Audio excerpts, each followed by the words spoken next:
ஓம் சாந்தி. நான் விகாரங்கள் மீது வெற்றி கொண்டு உலகத்தை வென்ற ஆத்மா. நான் தீவிர முயற்சியாளர் ஆத்மா. நான் சத்தியம் மற்றும் பயமற்ற சக்தியுடைய ஆத்மா. இது உருவாக்கப்பட்டு கொண்டிருக்கின்ற ஆரம்பம் முடிவு என்று இல்லாத நாடகமாகும்.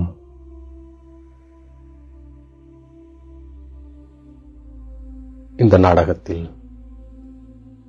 ஒவ்வொரு நடிகரின் நடிப்பும் தீர்மானிக்கப்பட்டதாகும். சிவத்தந்தை பிரம்மாவின் சரீரத்தில் நமக்கு முரளி சொல்வதற்காக மட்டுமே வருகின்றார். நமக்கு புதிய ராஜதானியை தருவதற்காக தான் வந்திருக்கின்றார். பரமபிதா பரமாத்மாவும் ஆத்மாக்களாகிய நாமும் இந்த சூரிய சந்திர நட்சத்திரங்களுக்கு அப்பால் வசிக்கின்றோம். ஞான சூரியன், ஞான சந்திரன், ஞான நட்சத்திரங்களாக இருக்கின்றோம். எப்போதெல்லாம் துக்கம் ஏற்படுகின்றதோ அப்போது தந்தை வருகின்றார். தந்தை வந்து சகஜ ராஜயோகத்தை கற்பிக்கின்றார். ஆத்மாக்கள் மூலவதனத்தில் நட்சத்திரங்களைப் போல இருக்கின்றன. பிறகு அங்கிருந்து வரிசை கிரமம் வந்து கொண்டே இருக்கின்றனர். ஒவ்வொரு ஆத்மாவும் சதோ, ரஜோ, தமோ நிலைகளை கடந்து செல்ல வேண்டும்.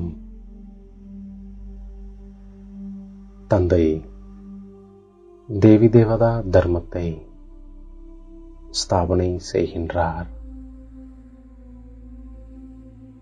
கதி மற்றும் சத்கதி அளிக்கும் வள்ளலோ தந்தை ஒருவர்தான். நாம் எப்போது தூய்மையாகி விடுகின்றோமோ பின்னர் தந்தை நம்மை திரும்ப அழைத்து சென்று விடுகின்றார். தந்தை நம்மை ஞானத்தினால் அலங்காரம் செய்து சொர்க்கத்தின் எஜமானர் லட்சுமி அல்லது நாராயணரை மணப்பதற்கு தகுதியுள்ளவராக ஆக்குகின்றார். பகவான் வந்து அனைவருக்கும் சத்கதி அளிக்கின்றார். பாரதத்தை சொர்க்கமாகவும் ஆக்குகின்றார். ஜீவன் முக்திக்காக ராஜயோகமும் கற்பிக்கின்றார். கீதை அனைத்து தர்மங்களை சேர்ந்தவர்களுக்காகவும் தர்ம சாஸ்திரமாகும். சத்கதிக்கான சாஸ்திரம் வேறு எதுவும் கிடையாது. தந்தை நமக்கு சத்கதிக்கான ஞானத்தை கொடுத்து கொண்டிருக்கின்றார். நம்மை ஆத்மா என உணர்ந்து தந்தையுடன் தொடர்பு வைக்கும் பொழுது விகர்மங்கள் விநாசமாகின்றன. இது வெற்றி தோல்வியின் நாடகமாகும். இது பிராமணர்களின் சங்கமயுகத்தின் புது உலகமாகும்.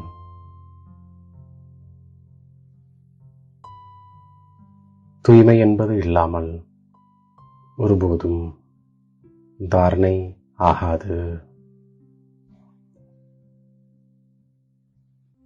நாம் சிவசக்திகள்.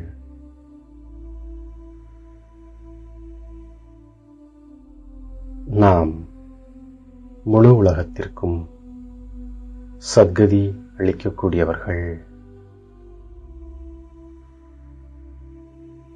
தில்வாடா கோவில் நம்முடைய ஞாபகார்த்தமாக இருக்கின்றது. பரமாத்மாவைத் தவிர இந்த ஞானத்தை வேறு யாராலும் தர இயலாது.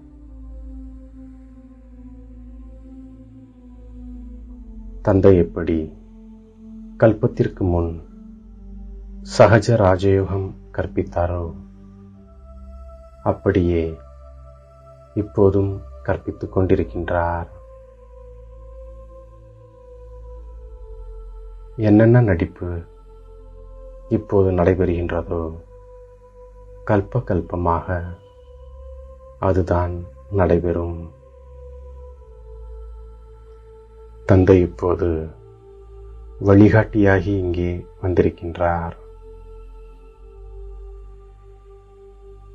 இது புதிய தர்மத்திற்காக புதிய விஷயங்கள்.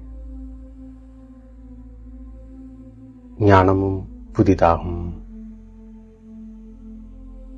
பிராமணர்களாகிய நமக்கு ஒரே ஒரு கீதைதான். தந்தை சத்தியமாக இருக்கின்றார். அவர் உண்பதற்கோ அருந்துவதற்கோ வரவில்லை. தந்தை வந்திருப்பதே குழந்தைகளாகிய நமக்கு மீண்டும் ராஜதானியை தருவதற்காக. இது ஈஸ்வரிய குடும்பமாகும். நாம் தாய் தந்தையின் வழிப்படி நடக்கும் பொழுது சொர்க்கத்தின் அளவற்ற சுகம் கிடைக்கின்றது. ஞானம் நன்கு தாரணை ஆவதற்காக தூய்மையாக இருப்பதற்கான விரதத்தை நான் கடைபிடிக்கின்றேன். இப்போது கடைசி காலம். மாயாஜீத் ஆவதற்கான எளிய சாதனம் சதா பிராப்திகளால் நிறைந்திருப்பதாகும். அதனால் ஒரு தந்தையைத் தவிர வேறு யாருடைய நினைவும் வராத அளவிற்கு அபியாசம் செய்கின்றேன்.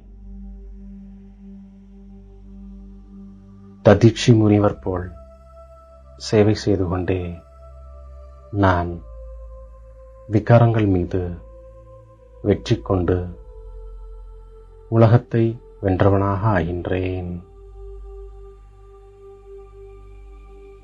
நேரத்தின் வேகத்தின்படியே அனைத்து பிராப்திகளையும் நிறைத்து வைத்து மாயாஜீத் ஆகக்கூடிய தீவிர முயற்சியாளர் ஆத்மா நான். சத்தியம் மற்றும் பயமற்ற சக்தி கூடவே இருப்பதால் எந்த ஒரு காரணமும் அசைக்க முடியாத ஆத்மா நான். என்னை தேடி கண்டெடுத்த இனிமேலும் இனிமையான தாயும் தந்தையும் ஆகிய பாப் தாதாவிற்கு கோடான கோடி நமஸ்காரங்கள். ஓம் சாந்தி.